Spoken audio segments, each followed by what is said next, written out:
আসুন আজকে একটু বাস্তবতার মুখোমুখি হই। ভারতের নিয়মিত সেনা 10 থেকে 15 লাখ, আর আমাদের মাত্র 2 লাখের কাছাকাছি। সাথে বোনাস কি আমাদের মুক্তিযুদ্ধের চেতনা। ভারতের রিজার্ভ সেনা 11 লাখ আর আমাদের 1 লাখ। আর সাথে ওই যে আমাদের মুক্তিযুদ্ধের চেতনা।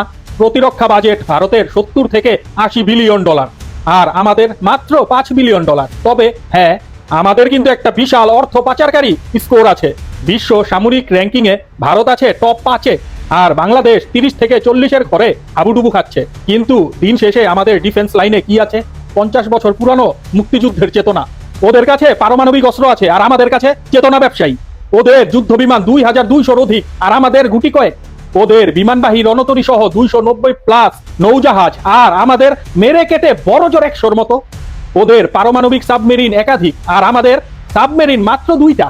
পরমাণু তো দূরের কথা, ওদের আছে লং রেঞ্জ ব্যালিস্টিক মিসাইল, আর আমাদের ব্যালিস্টিক মিসাইলের নাম কি? ওই একটাই, মুক্তিযুদ্ধের চেতনা। মহাকাশ আর স্যাটেলাইটে ভারত আজ তুঙ্গে, আর আমরা এখনো সীমিত সামর্থ্য নিয়ে পড়ে আছি।